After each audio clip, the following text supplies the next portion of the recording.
Round 3 of the Motul Honda Cup took place as part of the 66th New Zealand Grand Prix event at Hampton Downs. In typical Honda Cup fashion, the racing was close and exciting.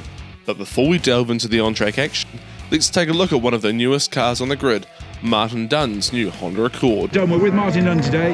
Martin's been a long-time member of the Honda Cup, 10 years or more, used to race bikes, but this is a bit of a new car that people might not have seen before. Martin, tell us a bit about this car. Right, okay, so this is my new car. I've had it for about a month. The reason is I smashed the other one and put my Pico in, so I needed something quick. So a friend of mine had this car, which was already partly built. It had a cage in it, which is a really good strong cage, which I was really happy about.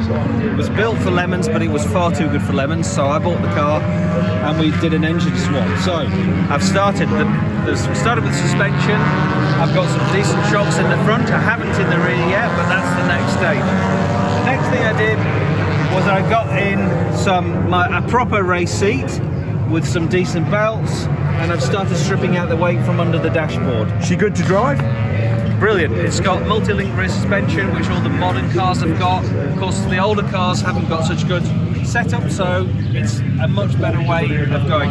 All the modern cars, or the FD2 Civics, have the same sort of suspension, so it's got the potential to be a much faster car than the other ones on the grid, and that's my aim. So most of the cars in the paddock now have gigantic T-tray wings on the back, Mart, but yours has nothing. What's that all about? Well, I think you've got to trust Honda, you know, they've built the car to go pretty fast, so I think for the time being, let's see how it goes. I reckon that the first thing you've got to do is get good mechanical grip on the car, and you can't do that by putting splitters and stuff on it. Maybe over time we'll see, but I think there's so much potential in this car at the moment, we don't need to worry about that for now. Okay, just stay there a second. We'll just do a bit of a plug for Motul there, long-time sponsor. So talking of oil, let's go and have a quick look at the engine. Yeah, okay. So you're a bit of an engine man, Martin, eh? You're big on the engine, so what's this beast lurking in here then? Okay, so this is a fully built K24 motor, and it's got different cams in it, and it's forged rods and pistons, but it's a decent power output. We've obviously changed the inlet, and we've changed the exhaust. Decent cams, as I say, and that motor is already putting out 212 kilowatts at the wheels. Why aren't you winning? It's first weekend with this car, having a few gremlins, electrical stuff at the moment, but I think we showed in qualifying I only get 2 decent laps, but one of them was a 49, which is right there with the top guys. So I'm convinced that the potential's there in the car. Cool, Martin, thank you very much. Okay, thanks. Let's take a look at some of the highlights now of the Motul Honda Cup. It was Chris Hughes, our eventual race winner, who led right from the start, got the superior jump over Andy Johnston. And it was much the same all the way through. A little bit of an inside lock up there, but gathered it back up as we watch the battle packs start to emerge. Mike Hoff there. Chris Hughes still leading the race, but Andy Johnston would eventually start to close in right on the back to create a final lap battle for the lead of the race. Checking out some of the aero kits on these cool cars that the drivers have developed. Oliver Gordon going down the inside of Mark Ellery. The battle for 6th place that we saw between those 3 cars. Fantastic little scrap as we see Jason Wheel run it wide at the Porsche Jiffer. He manages to dig his way out 3 wide across the line on the penultimate lap for Mike Hoff. Got the move done. Oliver Gordon locking a brake and just wiggling his way through the corner, and it would be Chris Hughes who would hold on to take the victory over Andy Johnston. And it was Oliver Gordon who got away from the field right from the get-go to take the lead of the race and absolutely dominate. Steve Hughes, though, slipping into 2nd, but he wouldn't quite hold on for the duration of the race. So we saw him go flying into turn 2, multiple cars wide, right out sideways for Lokar Chun out of the final corner. Kind of gathers it up, drops a couple of wheels off into the sand trap, but keeps on going. There's Oliver Gordon out in front, kept building his lead in the Motul Honda Cup. And once again, Chun, bit of opposite lock action for him as he came out of the Dale ITM sweeper. And then it was time to start putting some moves on the cars in front. This time Steve Hughes got by him, and then it was time to chase down for that podium spot.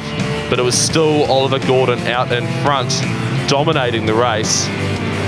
Another moment from Chun running wide at turn 1. In his pursuit of Kevin Hopkins, more sideways action. He was all over the show, providing great entertainment for us, but also charging down that podium. But no one could touch Oliver Gordon, and a little off there. But at the end of the day, it was Oliver Gordon with a dominant 12-second win in the race 2 of the Motul Honda Cup. Handicap start, car number 88 and 344, Rudy Grunstrom getting us away and racing.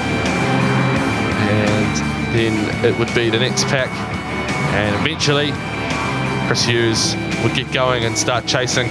We saw this battle pack of Steve Hughes, Loka Chan, Mike Hoft, Chris Hughes and Oliver Gordon break out midway through the race, and those guys all battled on for the 6 laps. Put on a great show for the awesome crowd we've got here at Hampton Downs. And then our leaders started to get chased down. We had the incident with Mark Ellery, car number 51, running wide and having some damage at the end of turn 1. It was Shane Hine and car 88 who were then chased. Martin Dunn, our eventual raceman, you can see him praying in the background, that bonnet buffeting under the pressure of the high speeds approaching turn 2. Matt Delamore just giving a little tiny tap, and then here was the incident with Andy Johnson clipping the rear wheel and launching over into the kitty litter and ending his race prematurely. And Martin Dunn would end up being your race winner, holding off a fight from Greg Spark to win the final Motul Honda Cup race of the weekend. At the conclusion of the weekend, it was Jason Wheel who won the weekend in the N1 class with a win and 2 second-place finishes.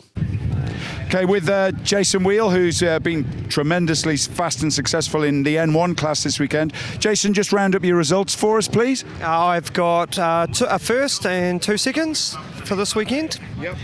And what order was that? How did you do in the rolling start? Okay, so rolling start race, start to finish, lights flag win, and in the second race, reverse grid, which was wet, mixed conditions, tough for everyone, a second and wrong tyre choice, and in the handicap, ended up second. So what does this do for your championship challenge? Where do you think it roughly puts you in the championship? This will move me up to second in the championship, in contention for first, as I missed the first round. And give us a wrap up of your highlights for the weekend. Which was the standout race for you? Standout race for me was definitely the grid start, the rolling start, and the qualifying session. It was really good. The lows were the wet, the weather changing.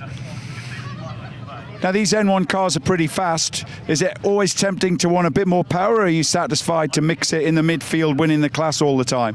It's always tempting to go a bit faster, you know that, but we'll just see what happens going forward. You enjoyed the meeting overall? Yeah, no, it's been really good, really good. Really good atmosphere, really good facilities.